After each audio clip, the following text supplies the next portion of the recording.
이 성령님께서 오신 것은 정말 가장 기쁜 복음의 소식입니다.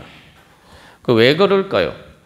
여러분, 그래서 가장 기쁜 복음의 소식을 알려면은 우리가 가장 힘든 상황을 상정해 보면은 왜 성령님께서 오신 것이 우리에게 정말 기쁜 복음의 소식인지 알 수가 있습니다.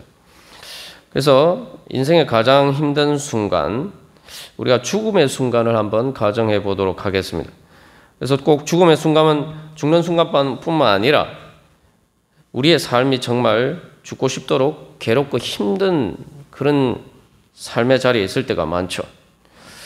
지옥에 가지 않아도 지옥과 같은 그러한 삶의 자리에 있을 때가 많습니다. 그래서 오늘 에스겔 36장에서도 황폐한 땅, 그죠? 황량하고 적막하고 무너진 성읍. 우리의 마음이 또 우리의 삶이 이럴 때가 있습니다. 그리고 마지막 죽음의 순간도 마찬가지죠. 이 땅에서 성공하면서 잘 살았다고 해도 결국 마지막에 다 무너지고 황량하고 황폐하게 되고 적막하게 결국 장례식이 다 끝나고 나면은 우리의 육신은 무덤에 홀로 적막하게 남겨질 수밖에 없습니다. 우리가 그런 삶의 정황들 속에서 성령이 오셨다라는 것을 생각해 보면은 우리의 육신이 싸늘하게 식어져 갈 때에 마치 그래서 차가운 겨울 속에 영원히 묻혀버릴 것 같은 그런 순간에 갑자기 어디서 따뜻한 온기가 느껴지기 시작하는 겁니다. 그리고 마치 우리가 관 속에 들어가서 우리의 의식이 점점 마치 관 속에 들어간 것처럼 의식이 희미해져 가면서 우리의 생명의 불꽃이, 의식의 불꽃이 꺼져가고 어두워져 갈 때에 그때에 어디선가 우리의 심령의 깊은 곳에서 빛이 비치면서 하나님의 영광이 찬란하게 비치고 그래서 우리는 우리에게 아름다운 봄날과 같은 그러한 천국이 도래하는 그것이 바로 성령이 오신 것입니다. 그래서 우리의 마음에 빛이 비치고 우리의 마음에 성령의 그 따뜻한 온기가 느껴지는 것. 그렇게 되면 우리의 인생에 봄날이 오는 겁니다. 우리가 어떤 상황 속에 있어도 사망의 엄청난 골짜기 가운데 있어도 성령님께서 우리에게 오시면은 우리는 천국을 경험하게 되고 우리의 삶은 천국과 같이 변화가 됩니다. 그러니까 이보다 더 기쁜 소식이 어디 있겠습니까? 그래서 예수를 믿는다라고 할 때, 예수님을 믿는다라고 할 때, 예수님 믿는 것은 예수님을 통해서 이제 성령님이 우리에게 오셨다는 것을 믿는 것입니다. 여러분 믿으십니까? 네. 그래서 이 성령님이 오시면은 바로 우리의 삶 가운데, 우리의 심령 가운데 새 창조의 역사가 일어납니다. 근데 여러분 성령 받으셨습니까? 아멘. 여러분 성령을 경험해 보셨습니까? 아멘. 우리가 내가 성령을 못 받았을 수도 있고 아니면 성령을 받았는데 성령을 통해서 내 영이 아직 제대로 성장하지 못했을 수도 있고 또 영이 성장했다고 하지만 마치 우리가 다 성장해서 어른이 되어도 때로는 여러 가지 힘들고 어려운 일이 있으면 지칠 때도 있고, 그죠? 때로는 병이 들 때도 있죠. 그것처럼 또 우리가 그런 상황에 있을 수가 있어요.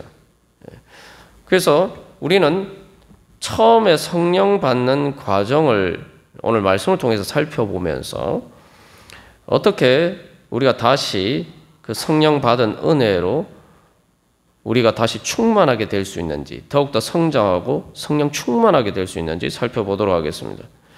그래서 우리가 지난번에도 나눈 것처럼 이 사람의 성장, 육신의 성장을 보면은 육신의 탄생과의 순간이 계속 재현되는 거죠. 그 세포 분열이 계속 재현되면서 성장을 하게 됩니다.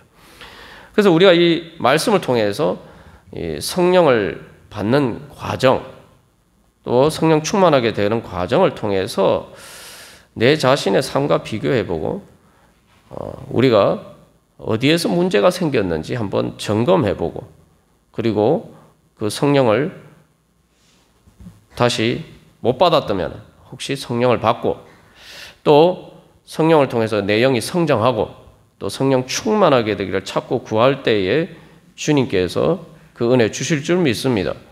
그래서 우리가 이 하나님의 복음의 약속을 믿고 구하는 것이 우리의 믿음입니다. 그래서 우리의 믿음은 뭐냐면 성령님께서 찾아오셨다는 거예요. 내가 구해도 내가 찾지 못할 수가 있어요. 세상의 많은 일들은 내가 열심히 구해도 사실은 찾지 못하는 게 많고 얻지 못하는 게 많습니다. 그러나 하나님께서 주신 성령님을 우리에게 주신 이 은혜는 내가 구하기만 하면은 얼마든지 받을 수 있다는 거예요. 세상에 이렇게 좋은 게 어디 있습니까, 여러분? 저도 인생 살아가면서 보니까 제가 열심히 노력해서 얻을 수 없는 게 너무 많아요. 대부분의 것들이 그렇죠. 근데 여기서 중요한 건 성령님이 찾아오셨다. 성령님이 찾아오셨어요. 내가 성령님을 찾기 전에 성령님이 나를 먼저 찾아오셨다는 거예요. 그러니까 나를 찾아오신 성령님을 내가 받아들이고, 우리 이제 성경에서 영접한다고 그러죠.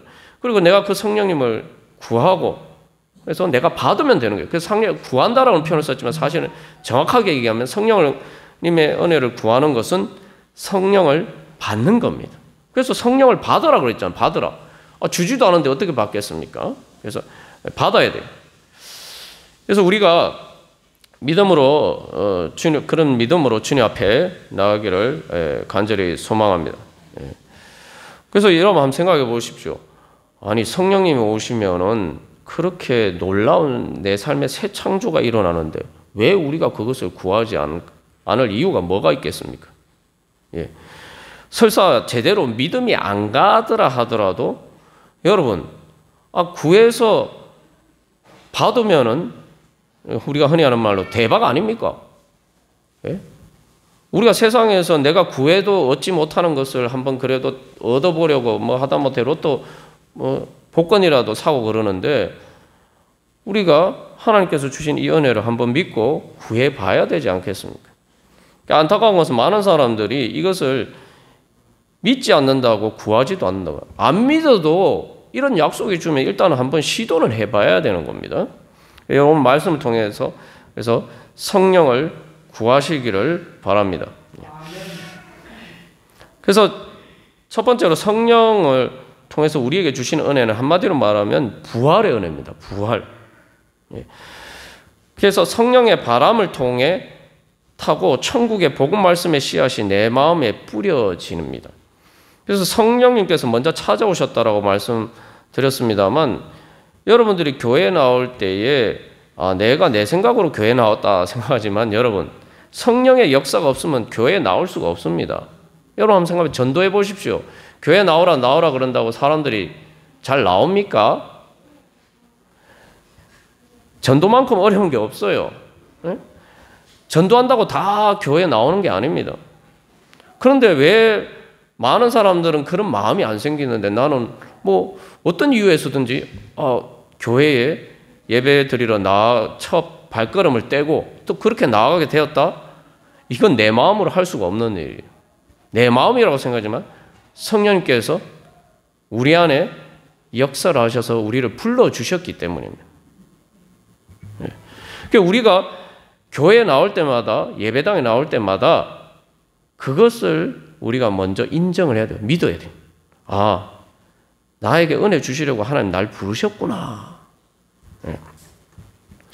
그래서 오늘 말씀도 보면은 에스겔 36장에서도 이스라엘 백성들이 들어갔습니까? 아니죠. 이스라엘 백성들이 자기 고향 땅으로 돌아갔습니까? 바벨론 포로가 되었다가 자기들이 돌아갔습니까? 아니면 하나님이 부르셨죠. 사실 포로가 됐는데 자기들이 어떻게 돌아갑니까? 하나님이 역사하셔서 기적적으로 바벨론이 멸망하고 이제 페르시아가 바벨론을 점령하면서 페르시아가 왕이 고향으로 돌아갈 수 있게 해줬죠. 이게 하나님의 역사예요. 하나님이 그래서 오늘 말씀도 보시면 하나님이 여러 나라 가운데서 인도하여 내었다. 하나님이 불러서 데리고 하나님이 직접 모아서 데리거든. 그러니까 내가 교회 나올 때마다 내가 나가는 것이 아니라 하나님이 나한테 복 주시려고 하나님이 내 손을 잡고 이끌어서 인도하셔서 데리고 나오셨다. 여러분 그걸 믿으시기를 바랍니다. 이게 제 말이에요. 하나님 말씀이죠. 그죠? 자, 그래서 여기서 이제 중요한 것은 첫 번째 과정은 고국 땅으로 들어가는 거예요. 고국 땅이 어디입니까? 여기서는 이제 이스라엘 백성들은 여기는 가나안 땅인데 그 가나안 땅이 왜 고국 땅입니까? 우리 지난번에 나온 것처럼 하나님 나라의 백성으로서만이 거기에는 가나안 땅에만 자기의 기업이 있어요. 그러니까 우리가 여러 번 나눴죠.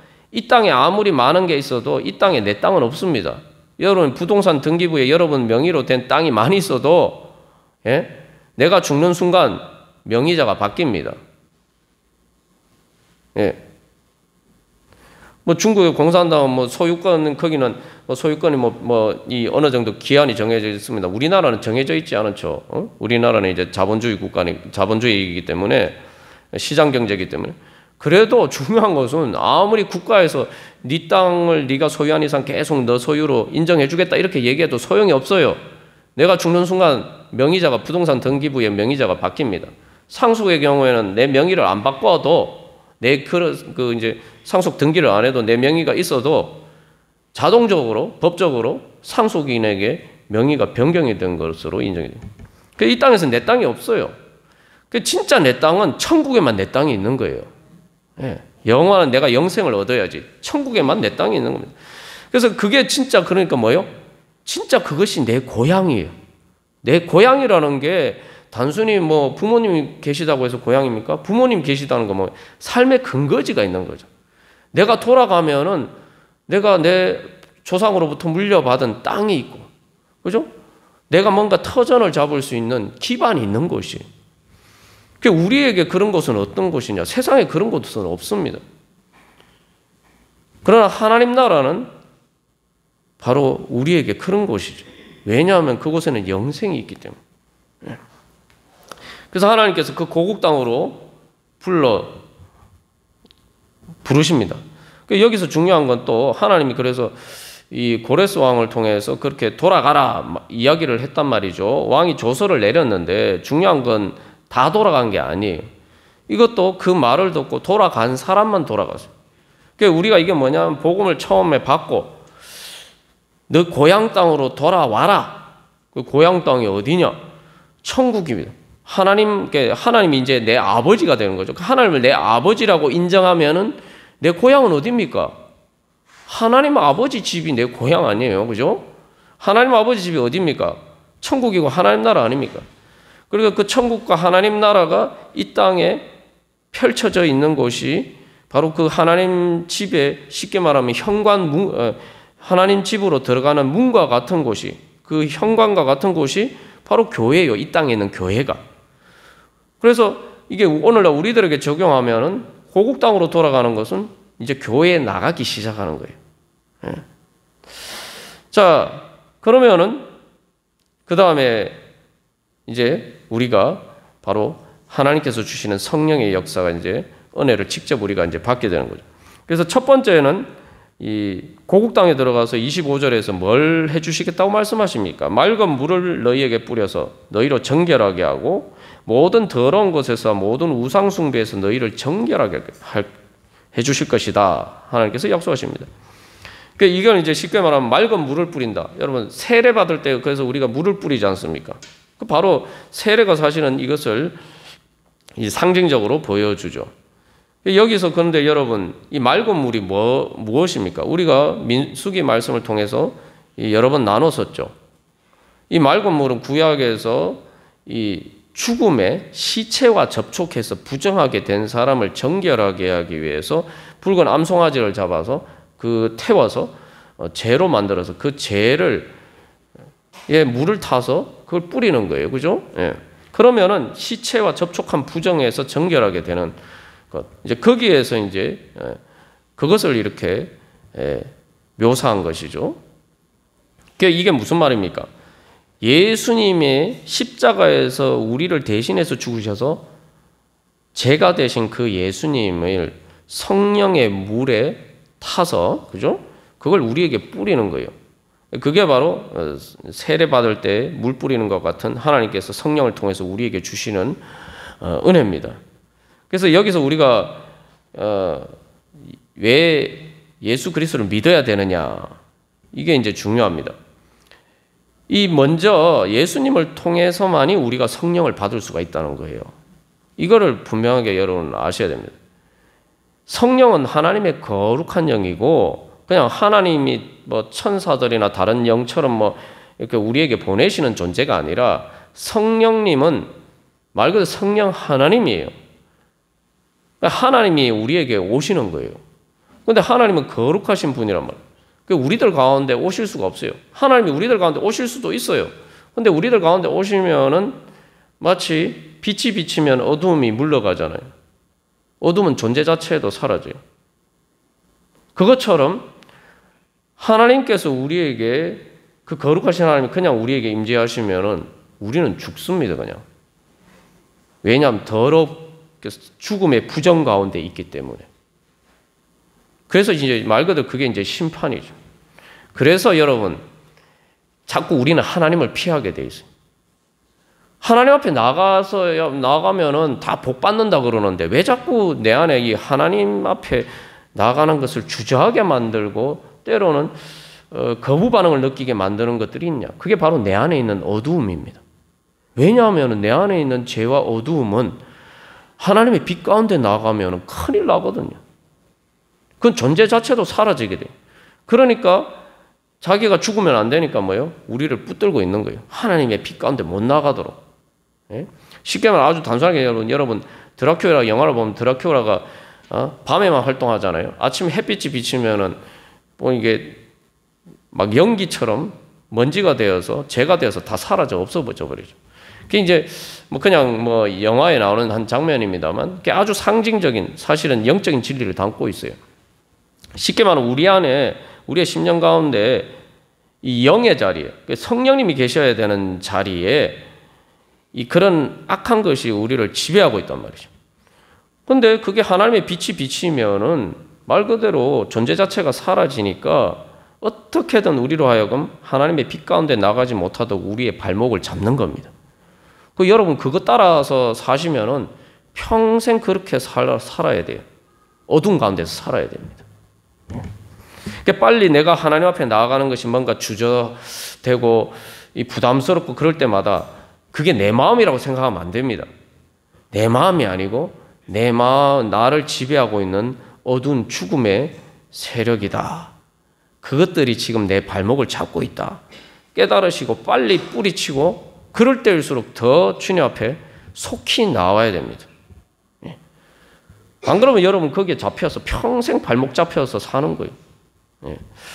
자, 그래서 이제 예수님을 통해서 그러면 어떻게 이게 성령님이 오실 수 있게 되느냐?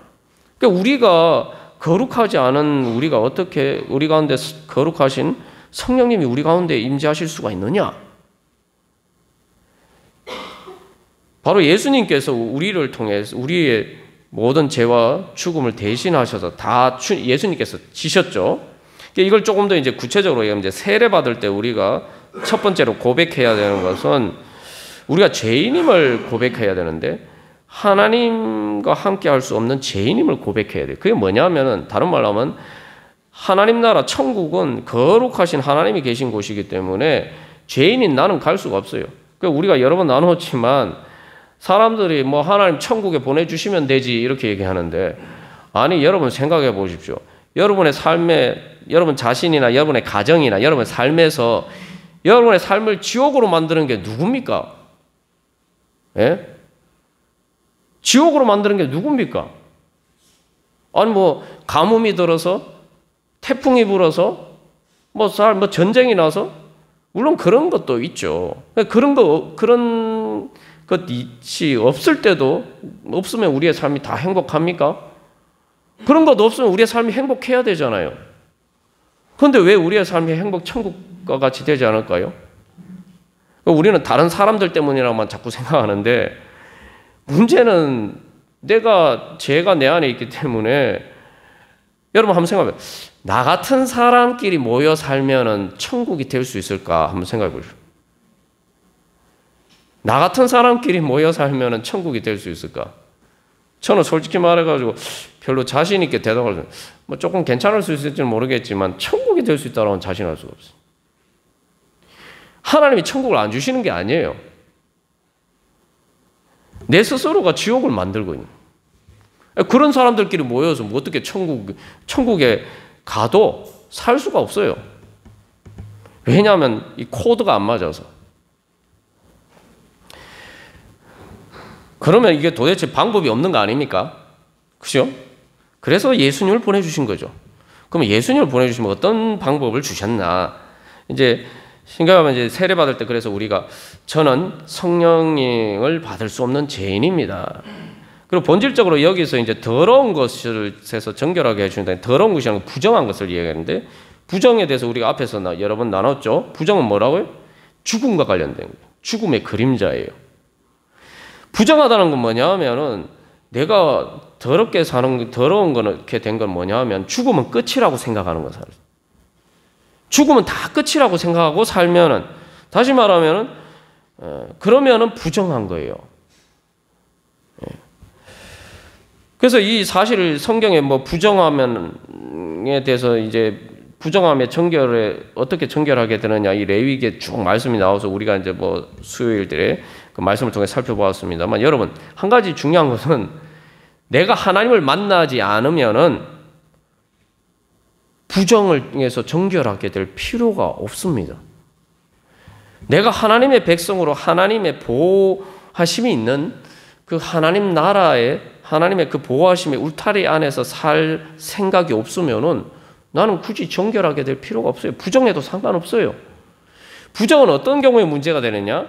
거룩하신 하나님을 만나고 거룩하신 하나님 앞에 나아가고 그 거룩하신 하나님의 보호하심의 그 울타리 안에 사는 것을 살지 못하도록 장애물이 되는 게 부정함이기 때문에 내가 그 하나님하고 같이 살 생각이 없으면은 뭐 굳이 정결하게 될 필요가 없는 거예요.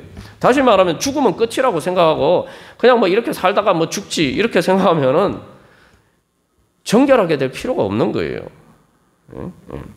그래서 우리가 이 세례 받으면서 회개해야 되는 중요한 고백은 주님 죽음의 끝이 아닌 줄 믿습니다. 살아계신 하나님이 계시고 주님 그렇기 때문에 이제 저는 그 살아계신 영원히 살아계신 그 하나님 아버지를 만나야 되겠습니다. 그 하나님이 제 아버지로 삼아야 되겠습니다. 그래서 주님 하나님 아버지께서 주시는 이 죽음을 초월해서 그 영생과 하나님 나라를 얻고자 소망합니다. 그렇기 때문에 그러려면 제가 정결해야 되는데 부정하면 안 되는데 주님 이 부정의 문제를 해결해 주십시오. 이 부정에서 저를 정결하게 해 주십시오. 이렇게 고백을 해야지 하나님이 정결하게 해주십니다. 그래서 우리가 세례받을 때에 가만 생각해보면 세례받을 때 예수를 믿는다는 게 뭐죠? 아, 내가 예수 믿고 천국 간다. 예수를 안 믿으면은 내가 천국에 가지 못한다. 아주 뭐 단순하게 우리가 이 얘기를 하면 그런 거 아닙니까? 그게 바로 그런 고백이에요. 그죠? 예. 자, 그 다음에 그래서 이 더러운 것에서 우리를 정결하게 해주시고 또 한 가지가 뭐가 있습니까? 25절 말씀에 보면 모든 우상 숭배에서 너희를 정결하게 할 것이요. 이제 모든 세상의 우상이라는 건 어떤 신이 아닌데 신적인 존재로 우리가 섬기는 거죠. 중요한 것은 내 인생을 걸 수 없는 것인데 내 인생을 걸면은 그게 우상이 되는 것입니다. 여러분, 내 인생을 걸어서 내 인생을 보장해 줄 수 있는 것이 세상에 뭐가 있습니까? 돈요? 돈 아무리 많아도 건강 잃어버리면 다 소용없어요. 여러분, 나이 70만 넘으면은 돈 많은 사람보다는 건강한 사람이 세상에 성공한 사람이 행복하게 살 수 있어요. 그리고 건강이 그러면 우리의 인생을 보장해 줍니까? 아무리 건강해도 대부분 100년 안에 다 죽잖아요. 건강하다고 안 죽습니까? 아무것도 그래서 우리의 인생을 보장해 주지 못합니다. 내 인생을 걸 만한 것은 이제 그랬기 때문에 예수님밖에 없습니다. 그래서 우상 대신에 예수님을 내 주님으로 제가 섬기겠습니다. 이렇게 고백하는 게 바로 이제 세례죠. 그 세례를 받을 때 우리가 예수님은 내 주님입니다. 우리 고백하잖아요. 자, 그러면은 우리가 세례를 받을 수 있게 되죠. 그렇게 고백하면은 이제 이제 신앙 고백을 하면은 이제 세례 서약을 그렇게 하고 나면 이제 물을 뿌려주잖아요. 그죠? 그게 뭐냐면은, 자, 보십시오. 내가 깨끗하지 않아요. 세례 받을 때 내가 완전히 성화가 돼서 정말 거룩한 사람이 됐습니까? 완전히 의로운 사람이 됐습니까? 아니에요. 그러면 세례받는다는 건 뭐냐? 자, 예수님을 내 주님으로 고백하면 어떤 일이 일어나느냐? 자, 여러분, 예수님이 이제 내 마음에, 내 삶의 주인이 되시는 거예요. 그러면은 예수님이 내 집에, 쉽게 말하면 내 마음의 집에, 내 삶의 집에 주인이시니까 예수님이 우리에게 오셔서 우리의 모든 더러운 것을 이제 청소를 하시는 거예요. 여러분, 이거 아주 쉽게 이제 비유를 들면은 생각해보면 우리가 잘 알 수가 있죠. 여러분들이 어떤 집으로 이사를 하게 됐어요. 내가 그 집을 사서 그 집의 주인이 돼서 이사를 하면은 여러분 뭘 합니까? 이사하기 전에.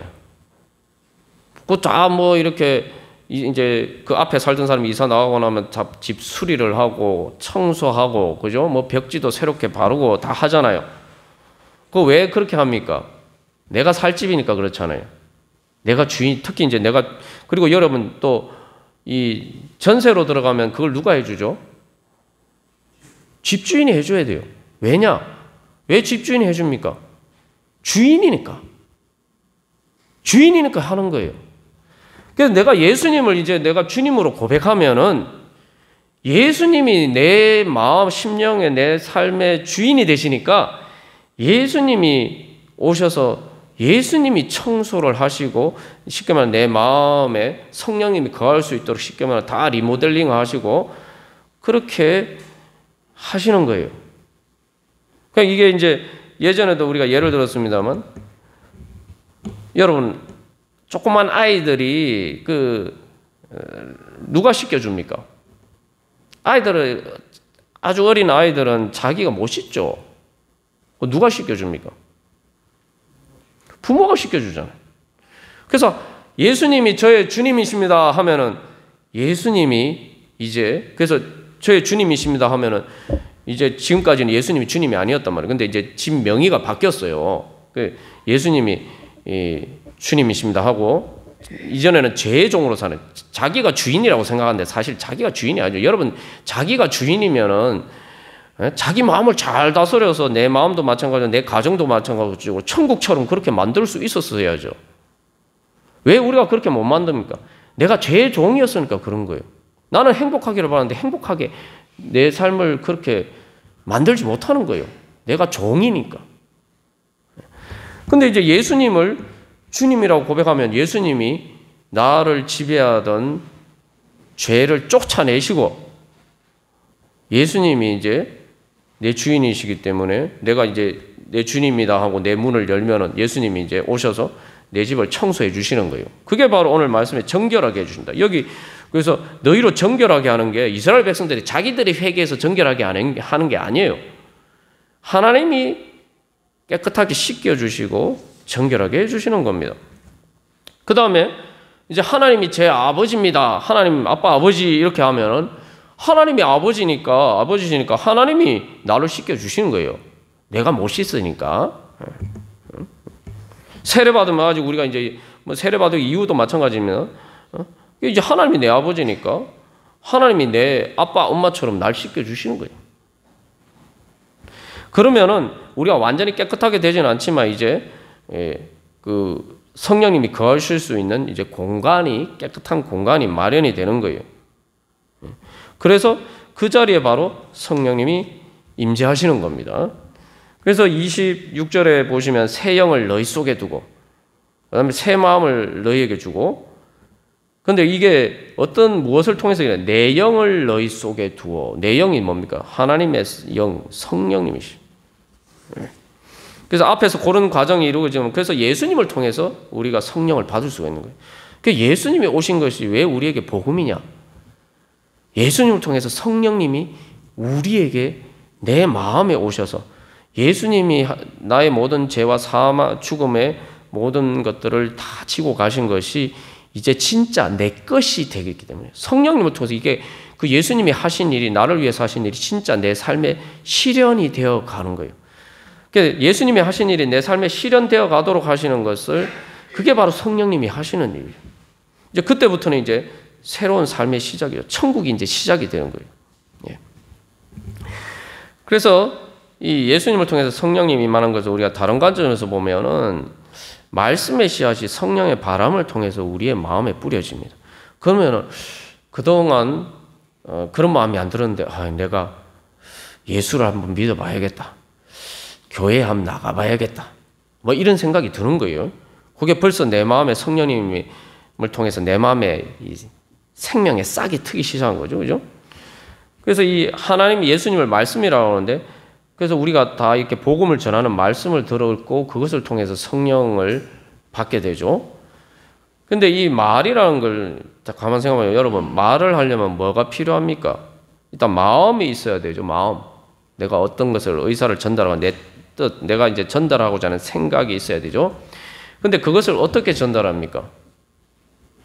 발성을 해야죠. 숨을 내쉬어야 되죠. 이 발성. 그래서 음악 하시는 분들은 이제 복식호흡이나 뭐 이런 것들 좋아합니다만, 이게 말을 한다는 것은 쉽게 말하면은 이 공기의 그 바람의 흐름을 이용하는 거죠. 그래서 성령을 뭐라고 그럽니까? 성경에서 이제 영을 뭐라고 그러죠? 영의 원래 그 의미는 바람이라도. 그래서 하나님이 예수님을 통해서 말씀하시면은 우리가 그 말씀을 들을 때 그게 단순히 우리가 어떤 사람의 소리를 들으면 단순히 그게 뭐 소리가 그냥 들리는 게 아니죠. 우리의 귀에 공기의 진동이 있잖아요. 실제로 뭔가 힘이 전해지는 거 아닙니까? 그죠? 그게 없으면 소리가 안 들리잖아요. 진공 상태면 소리가 안 들려요. 그래서 실제로 그래서 우리가 하나님의 말씀을 지금 여러분들이 이 시간 설교 말씀을 듣는 순간에도 하나님의 성령님께서 이 공기의 진동뿐만 아니라 성령님의 능력으로 실제로 여러분의 마음문을 두드리고 계시는 거예요. 예. 그러면은 이 바람이 뭐죠? 하나님의 말씀이 바람을 통해서 우리에게 전파되는데 성령을 통해서 전파되면 그게 하나님의 호흡입니다. 그래서 창세기 2장 7절에 보면은 하나님이 사람을 만드시고 흙으로 사람을 만드시고 그 코에 생기를 불어넣었다. 그러니까 오늘 예수님이 우리가 예배 부름 때 요한복음 20장 22절에서 예수님 부활하신 예수님이 제자들한테 말씀하죠. 그들을 향해서 말씀하시고 앞에 먼저 말씀을 하셨어요. 말씀하시고 그들에게 향해서 숨을 내쉬면서 성령을 받으라. 그게 뭐냐면 성령을 받는 것은 하나님의 숨을 받는 거예요. 이게 뭐 우리가 이게 현실에서 쉽게 알 수가 있는 게 사람이 이렇게 물에 빠졌거나 이제 그런 비상 상황이 되면은 뭘 합니까? 인공호흡을 하죠. 인공호흡이라는 게 뭐죠? 그 사람에게 이제 인공호흡을 하는 사람이 자기 숨을 불어 넣어 주잖아요. 그 자기 숨을 불어 넣어서 그것이 그 사람 안에 이제 다시 그 자가호흡이 되면은 이제 살아나는 거 아닙니까? 그죠? 자, 그래서 인공호흡을 하는 사람이 숨을 불어 넣어 주는데 그 숨을 불어 넣는 것과 같은 것이 바로 성령님이에요. 그게 하나님의 호흡. 그게 내 마음 속에 들어와서 이제 그것을 통해서 내 안에 자가호흡이 되면 그게 뭐죠? 내 영이 되는 거예요. 오늘 에스겔서에서 보면은 그래서 내 영을 너희 속에 두고 그러니까 새 영이 우리 안에 생기는 거예요. 그래서 로마서 8장에서도 하나님의 성령이 우리 영과 더불어 증거하신다. 우리가 하나님의 자녀인 것을 증언하신다. 이렇게 말씀하고 있는데 그래서 이게 인공호흡처럼 하나님께서 성령을 통해서 우리에게 숨을 불어 넣어 주시는 거예요. 하나님의 생명을 불어 넣어 주십니다. 그러면은 하나님의 이 생명이 우리 안에 불어 넣어지면은 우리 안에 이제 드디어 이제 영적인 호흡이 생겨나게 돼요. 그게 바로 우리의 영입니다. 그게 바로 거듭나는 거예요. 그러면은 이제 그때부터 이제 내 안에 이제 새로운 생명이 시작이 되는 거예요. 그러니까 여러분 보시면은 우리가 태어나는 것도 마찬가지예요. 우리가 사실 우리의 원래 그 몸이라는 것, 내가 지금 가지고 있는 이 몸도 다 어디서 받은 겁니까? 어머니 아버지의 그러한 세포에서 받은 거 아니에요. 사실은 내 몸이 아니에요. 어머니 아버지의 세포가 엄마 뱃속에서 결합을 해가지고, 그러니까 그것은 사실은 정확하게 말하면 엄마 아빠의 몸의 일부분이죠. 그게 내 안에서 엄마 뱃속에서 결합을 하면서 그 다음에 이제 그 유전자를 통해서 계속 이제 세포 분열을 하죠. 그래서 그것과 마찬가지로 그러면 이제 엄마 아빠와 독립된 내 자신이 이제 그때부터 이제 생명이 시작되는 거죠. 그게 바로 영입니다. 성령을 통해서 우리가 그렇게 이제 새롭게 거듭나는 거예요. 다시 태어나는 거죠. 그렇다면 이게 그때부터 어떤 일이 일어납니까? 이제는 하나님의 생명이 내 안에 있는 거예요. 그래서 여기서 뭐라고 말씀하시면 내 영을 너희 속에 두고 하나님의 생명이 내 안에 있는 거예요. 하나님의 생명. 여러분 근데 가만 생각해 보십시오. 하나님의 생명이 뭡니까? 하나님의 생명. 단순히 인간의 생명이 아니에요. 사실 부모로부터 분할해보는 인간의 생명도 놀라운 거죠.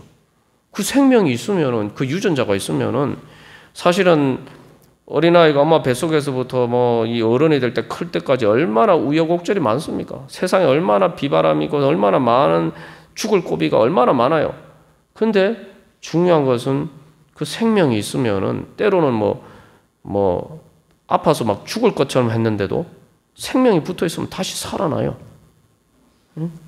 그래서 어떤 때는 전쟁터에서 막 죽을 고비를 넘겨서 뭐 오래 못 살 것 같았는데도 다시 회복이 되면은 장수하는 사람들도 많잖아요. 그 인간 그게 생명의 힘입니다. 근데 여러분 생각해, 하나님의 생명이 이제 내 안에 있어요. 하나님의 생명.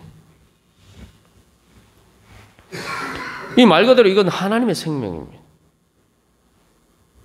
이건 세상에서 가장 강한 힘이에요.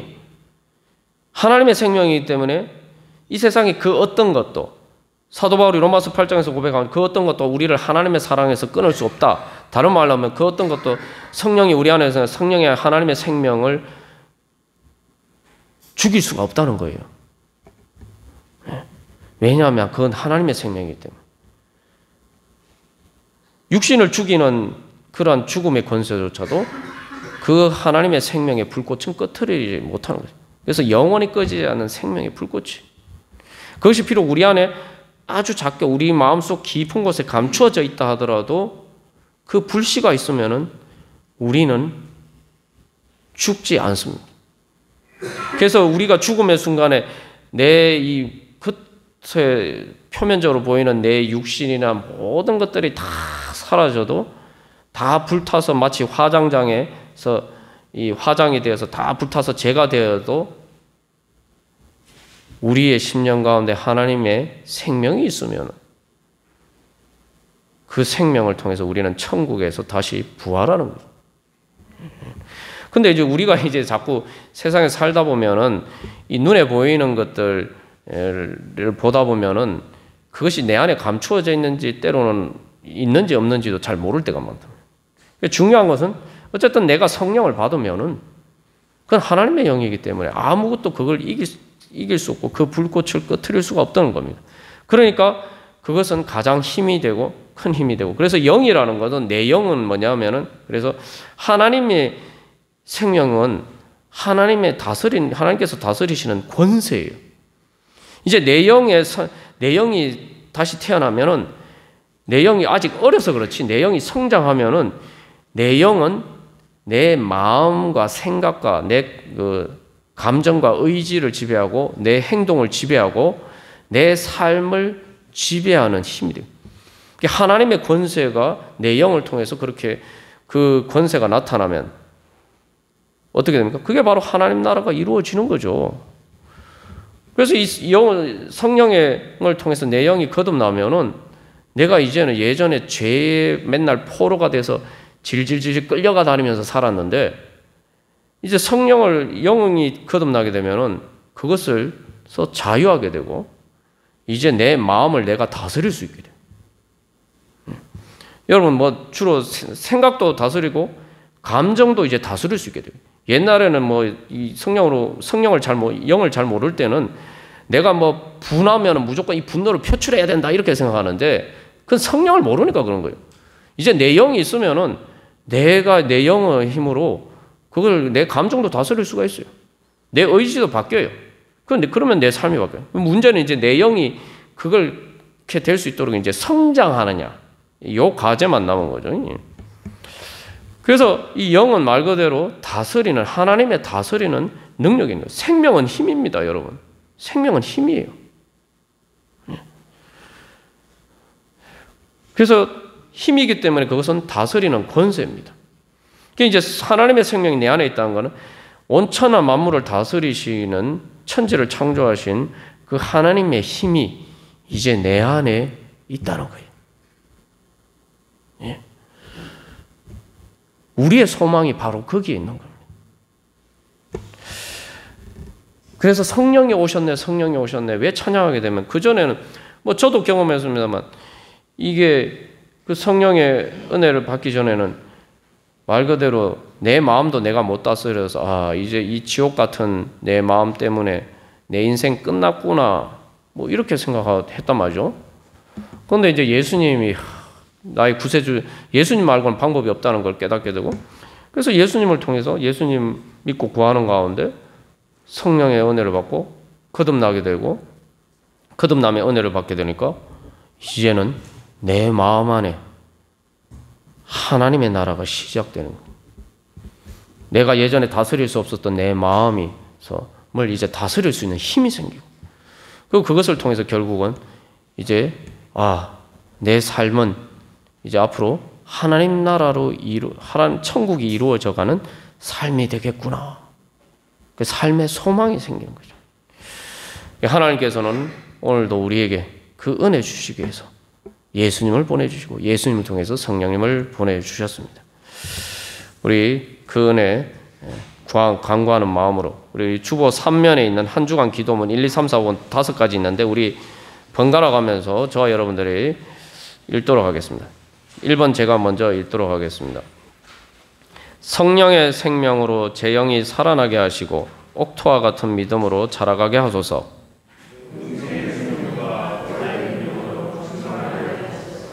굳은 마음 제거해 주시고 부드러운 새 마음 주소서.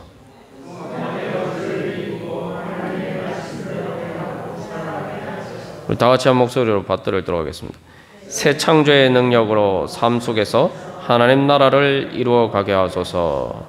우리 주님의 성령 받아서 또 성령 충만하게 되어서 주님 이렇게 이 기도 제목이 이루어질 수 있게 하여 주시옵소서. 우리 같이 기도하겠습니다.